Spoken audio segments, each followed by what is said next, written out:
விஜய் நடித்து ரசிகர்களின் மனம் கவர்ந்த திரைப்படங்களை சமீப காலமாக ரீரிலீஸ் செய்து வருகிறார்கள்.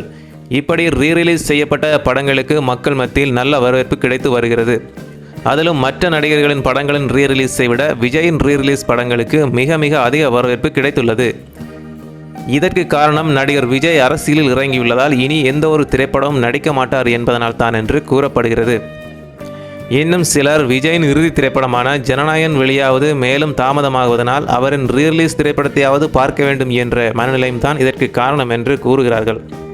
ஏற்கனவே வெளியாகிய கில்லி, சச்சின் போன்ற படங்கள் ரீரிலீஸ் செய்யப்பட்டு வசூலில் நல்ல வரவேற்பை பெற்றது. இதுவரை தமிழ் சினிமாவில் ரீரிலீஸ் செய்யப்பட்ட படங்களிலேயே அதிக வசூல் செய்த படம் என்கின்ற சாதனையை கில்லி படைத்துள்ளது. மேலும் இதற்கு நிகராக அஜித்தின் மங்காத்தாவும் ரீரிலீஸில் சாதனை படைத்ததும் குறிப்பிடத்தக்கது. அந்த வரிசையில் பெரிதும் எதிர்பார்க்கப்பட்டு ரீரிலீஸ் செய்யப்பட்ட படம் தான் தெறி. விஜயின் திரை வாழ்க்கையில் மாபெரும் வெற்றி பெற்ற திரைப்படங்களில் ஒன்று தெறி. இப்படத்தின் மூலம் முதல் முறையாக அட்லி, விஜய் கூட்டணி அமைத்தனர்.